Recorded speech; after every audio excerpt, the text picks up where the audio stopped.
Voilà, c'était un double projet, rénover l'ancien et agrandir pour pouvoir disposer à terme d'une chambre et d'une salle de bain au rez-de-chaussée, enfin tout de plein pied.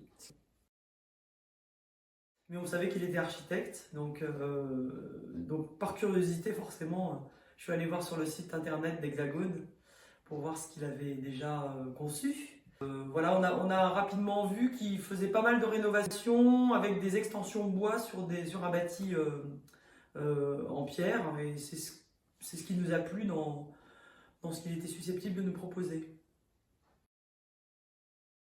Alors en fait, au tout début du projet, Julien est venu visiter la maison, et puis on a discuté ensemble il nous a fait des propositions qui collaient pas mal avec ce qu'on avait imaginé. Donc, il y avait en fait un ancien hangar attenant à la maison qui ne communiquait pas avec la maison et qui était dans un état assez pitoyable. Donc l'idée c'était de faire tomber ce hangar et sur la même emprise au sol de l'extension bois.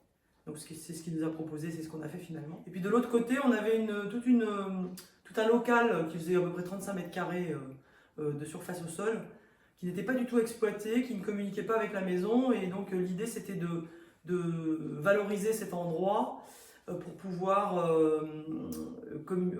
faire une arrière-cuisine, un cellier, qui communiquerait à terme avec la maison. Et c'est aussi ce qu'on a fait de l'autre côté de la maison.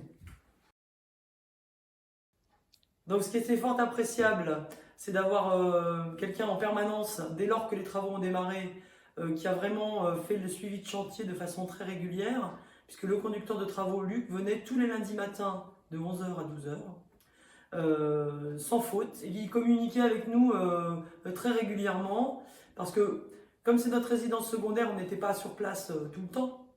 Et donc nous interagissions avec lui pour lui poser des questions auxquelles il répondait dès le lendemain matin. Donc ça c'est vraiment quelque chose qu'on a fort apprécié, parce que non seulement ils sont super professionnels, ils font un travail de qualité, et ils sont à l'écoute du client, puisqu'à chaque fois qu'on posait des questions ou qu'on avait envie de certaines choses qui n'étaient pas forcément prévues, ils ont toujours trouvé une solution pour répondre à nos envies.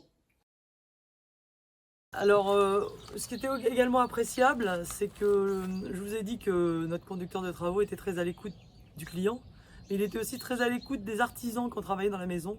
Je pense que ça a aussi contribué à ce que tout se passe très bien entre eux. Il n'y a pas eu du tout de retard de chantier. Je pense que c'est notamment lié au fait qu'il y a eu cette relation de confiance qui s'est vraiment créée, non seulement avec nous et avec les artisans qui ont travaillé dans la maison, qui sont tous des artisans locaux, vraiment locaux, puisque dès le départ, Julien nous avait dit, moi je connais pas trop les artisans du secteur parce que Questembert c'est quand même assez loin d'ici, et donc il nous avait demandé si on pouvait lui fournir une liste d'artisans très proches, et on n'a pas eu de mauvaise surprise. On était assez tourné vers le réemploi des matériaux, et donc il y a des grosses poutres du hangar qu'on a déconstruit qui ont été récupérées pour faire les linteaux de l'ouverture entre la cuisine et la salle à manger, et aussi pour faire les linteaux des grandes ouvertures qui ont été créées dans les murs de 60 cm d'épaisseur de la maison, à la fois côté extension et côté arrière-cuisine. L'extension bois comporte beaucoup de matériaux écologiques. On peut notamment citer l'isolation en ouate de cellulose. L'isolation de l'ancienne maison a été faite avec de la laine de bois. Et puis il y a aussi par endroits un enduit chaussable sur des murs qui n'étaient pas forcément très sains parce qu'il y avait du salpêtre, et donc le fait d'avoir mis un enduit chaussable permet que ça respire mieux. C'est d'être vraiment très présent sur le suivi de chantier, même si on n'est pas physiquement sur place. Il est vraiment important de dialoguer avec le conducteur de travaux. Je dirais professionnalisme, écoute et disponibilité.